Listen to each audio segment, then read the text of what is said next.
Microsoft will appeal a ruling against them in the UK. Microsoft will appeal to the UK Competition Appeal Tribunal for a ruling against Microsoft, which states that consumers are allowed to resell licenses such as Windows or Office licenses.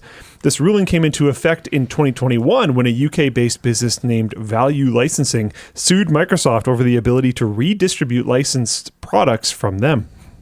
The case is far from over as Microsoft continues to battle this decision, but if Microsoft loses, it will have to pay £270 million.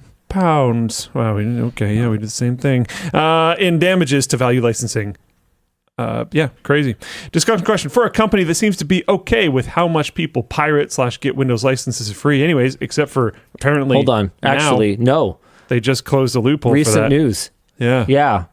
That's like maybe the next topic. Actually, yeah, it could be. Why is Microsoft putting so much effort into this? Maybe because they're pulling back on that. Yeah, it seems like they're getting less chill about people just running the software and activating it with a tool that they quickly grabbed on GitHub, or realistically not even a tool. It's just it's a command you run. So... Speaking of which, this is I want to talk about this. The reason that I highlighted this was this could be a game changer. The thing you just said. Oh yeah, okay. Like this could be wild. Maybe I'm misunderstanding here, but is this basically the UK Competition Appeal Tribunal? Is this basically them saying that as a consumer, I should be able to resell software that I only licensed? Because that changes everything. Would that apply to Steam games? Why not? That could be huge and very exciting. Console games. It's interesting. It's very interesting. Like we should be able to. Exactly, Ann M. White in Float Plane Chat. I believe that if I bought a copy of Doom Eternal and I'm done with it, I should be able to sell it. And it's about time. It's about time that some legal... I was really lucky. Yeah, it's empty. It's about time that some legal entity agreed with that. And the way that software companies have always hid from this is that it's a license. You didn't purchase it, you licensed it. Well, so what? Now they're going to license it. I'm done licensing it now. Am I missing something here? Or is this potentially a crack in the armor that could be crowbarred into and wedged open here? Yeah, Pancrats in chat. David Pancrats brings up that physical copies of games were also licenses, weren't they? I think it was a license to the software that was on the physical copy, Yeah. And yet, those could be sold. Yeah, man. The ramifications of this on the gaming industry will be...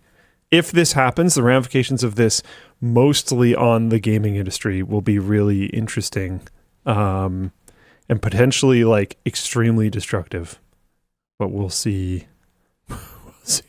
We'll see how that goes. I do wonder how much this would turn into. Oh man, people might not want to hear this. I think this would turn into a lot of perverse incentives for developers. Subscriptions. To do subscriptions, live service things, paid timed access. Like maybe you can play part of a game, but the really good part is only accessible if you pay for a certain period of time. It's effectively like put in a token, like an old arcade machine. Like there is, because honestly, if you...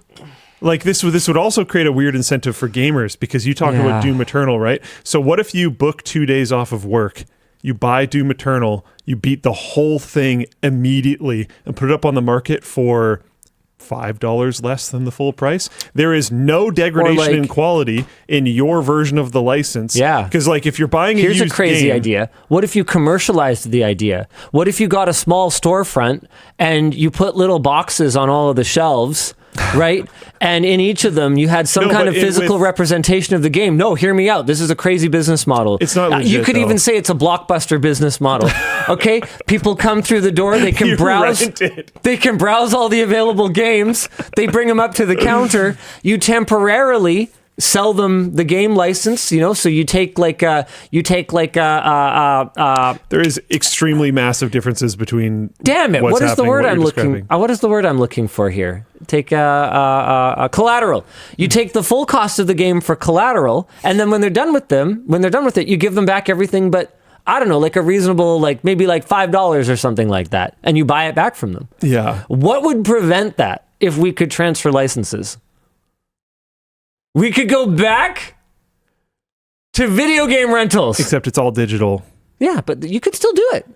I'm not saying you couldn't do it. I'm talking about the destruction of the damage or significant change on the video game industry and how people. Well, no, I'm just showing you how that would it would escalate. It would go back to the old days. You could literally rent a game. Yeah. And I can even think how this would function digitally. You could absolutely rent a game. And how trendy would that video game rental store be? How many TikToks would there be if they did it up nice and they had like physical? You don't even have to do a physical version. No, but it doesn't matter. The physical version would fail to the digital version immediately. It's not about fail or not fail. Okay. It's about how trendy and cool would it be. I think it'd be trendy and cool for like 2 weeks. Dude, you're talking to a world that has re-embraced vinyl records. Stop. Yeah, and Willow Video does exist. Of course it does. I think it was Pankrats pointed out. But there's only one. I think, yeah, but... And I love it, and I shout it out all the time, and hopefully they keep doing well. I think that someone who makes it like crazy, trendy, and cool to go there and has like you know, a gacha like claw machine thing with a bunch of cool with a bunch of stupid like amiibos in it and stuff, and like makes it a whole experience, dude. I think it would absolutely slap in the right market. Like I think somewhere like Willow. Man, I'm trying to figure out. Every time I've been to Willow lately, there's a lot of people in there. I'm trying to figure out Willow's where. Sick. Because like in Japan, the whole like digital licensing thing is just not as cool. Like I don't think you could make it trendy there.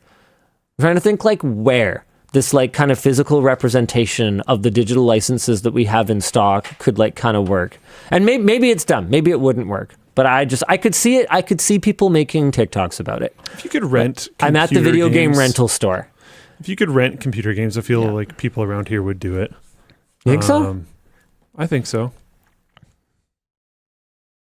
So Denoli says, with current Steam refund policy, you can rent any Steam game for 2 hours for free. It's 2 hours. That's true, but that's totally different because what you would do when you rented a game back when we were the youngins is you'd rent it for a period of time that you decide on. So you would rent it for 1 day, and that was cheaper, or you'd rent it. A 2-day rental was more expensive, and then a 1 week rental was like, you're kind of dumb. You should probably just buy it. So what you would do is after school on Friday, you would go rent it. And then as long as you had it back in the drop-off box by Sunday night, then you had, as long as you didn't feel like sleeping on Friday or Saturday night, you had 48 whole hours to play the whole game and experience everything.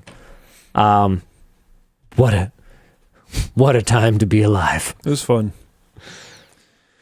But yeah, I think honestly, I support the freedom behind the idea wholeheartedly. I just don't know if I'm reading too much into this. I think the ultimate result on how the gaming industry operates would probably be a negative for most people. I don't necessarily think. Are we headed that way anyway? Yeah, that's a good argument. It's a good argument. But like, look at Claire Obscure. It's doing super well right now. It's up for like a ton of awards. It's a single player game. I haven't played it myself, but as far as my understanding goes, it's a single player game. I don't know how long it takes to play. But there's a huge incentive to just blast through it before the normies with jobs are able to buy it for the weekend and play and then resell your key. And that is a significant portion of sales kept away. And I understand this is the thing you can do with physical games. Yeah, the scale of it was nowhere near the same because you could just have another digital storefront, or maybe a place like Steam just builds it into the platform the same way that they do with Steam trading cards and everything else. And then they take another little skim off the top, just like a reselling store. I'll have to pee if you fill that though. So it's a double-edged sword. Just like a GameStop or whatever would. They're going to take some off the top and then it's going to resell. But that resell is not going to ping back to the developer of the game. It's just going to ping back to Valve, which already makes $10 quadrillion per employee. Unless Valve went good guy and did share it with the developer, which they could. They do. I know. They do have that power. They've done good guy stuff before. Maybe they'll share a little percentage, but it's not a full fat sale like it would be otherwise. What if they took 30%? Then would you be okay with it? What if they just took their 30% for being an enabler? It's still a reduction in sale for the developer. Oh yeah, probably. I mean, here's the thing though. I mean, let's come back to talking about sock warranties again because everyone was enjoying that so much. A big part of why that works. Like, do you think that Darn Tough could survive if literally everyone wore their socks for 10 years and then got a warranty refund? I can give you the answer. The answer is no. Like, it's not. Yeah, but it's not viable. Game sales do, like, let's start really high. It just released and go boom. Well, sort of a Cyberpunk. So I don't want to be that guy who's like exceptions. You're kind of being that guy. Okay, I realized it. Okay, and I don't want to be that guy. Okay, but because you're not wrong. But I do think that a single player experience. I do think it's a reasonably close analog to something. Okay, no, they've added a lot of content. Okay, you know what? Okay, that's fair. No, and they did. That's fair. Bump. How many times do I have to say? How many times do I have to say I'm being that guy? For basically years. Okay. And then how many times do I have to say I'm being that guy?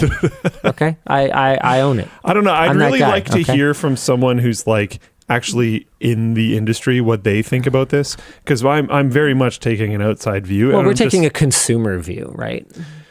Well, I'm trying to not is basically what I'm doing. I'm trying to, like, as a consumer, yeah, dude, I bought it. Screw off. I should be able to resell it. Totally. Then I'm trying to step back for a second and be like, what does this do incentive-wise? And that's a dangerous thing to do, because if you do that every time, you just live in a horrible omega corporate world where everything is bent over for companies. You know, so I'm not trying to do that. I'm trying to be careful, but I'm wondering, like, if this happens, what do we see in the gaming industry 10 years from now if this happens? What types of games are developed? What are the incentives for the developers to make them? And you know what? Maybe someone like the BG3 devs are just chatted out of their minds and don't care at all. But I do think this would change things. Like you said, are those things already happening anyways? Is it even relevant? I don't know. I'm not sure. I do also wonder, would this disproportionately hurt small devs? Oh, I think that's very possible. And I think that it probably would. I'm trying to find something right now. Mechanic. I'm searching on the subreddit. Why is it? What? No, not all time. The past week. Here we go. So what the point I was trying to make with the socks is that, let's bring it back to the socks again. The point that I was trying to make with it is that most people won't do that. Even if they do have the warranty, most people won't bother. And this is my whole problem with it is that it's too easy. That's my whole point with the brick and mortars. If I can just go on Steam, and if I go on Steam and right click on the game and click sell at market rate and it's just done, it's way too easy. This is my whole point with the reason, the fact that it's digital and it's online is the gap. So if it was the physical store that you had to come into, would you be more supportive of it? Yeah. So you just think it needs like it needs friction. Yes. Okay, I think that's fair. And I don't know how you solve for that. Because everyone has kind of a different perspective on This was a really interesting post. Feeling like they've gotten their money's worth. So this guy posted that it's broken, but he's not mad. He's actually stoked which is like kind of wild to think about. Yeah. But if you scroll down to one of his replies to someone, where's the Is it that? OP tag? Yeah, here we go. Well, yeah, here, like, I'm not mad. In my 10 years as a mechanic, I've used all brands of ratcheting screwdrivers, including a $200 competitor. None of them last more than 6 to 10 months. 3 years and still semi-usable is absolutely impressive. And so this is the kind of person that, you know, I would hope that these game developers would have backing their product. I would hope, right? Someone that played the game, enjoyed the crap out of it, and went, you know what? I could trade this in, but I'm going to keep it. And I'm going to just leave them with all of my money. Because it was not this guy's intention to contact support at all. Like, it wasn't one of those posts where someone's like, my thing broke. What do you guys think? Should I contact support? And then people are like, yes, obviously. What are you even posting about it for here? Like, this thread did not have that tone. When I first saw the picture, I thought it was just another one of those. And then I reread the title like 3 times and was like, huh. And then clicked on the thread and thought it was really cool. Yeah, no, but he's not mad at all. Yeah. We just have a lot of those threads. Yeah. I mean, not that many for how many screwdrivers we've sold. No, for sure. I mean for literally any product or any situation ever. Yep. But yeah, so I would like to think that even if they had a policy that enabled people to resell, or even if Costco had a return policy that allowed you to warranty anything, I would hope that people would also just like kind of have the good faith common sense to not bring back a 20-year-old poster. This is a whole thing. People absolutely do that. People abuse the heck out of Costco. And then you have to bake it into your margins, and then everybody pays for it. Yeah. I know this is why you like what you call high trust societies. Yes. Fantastic. Yeah. The best. Yeah. So based.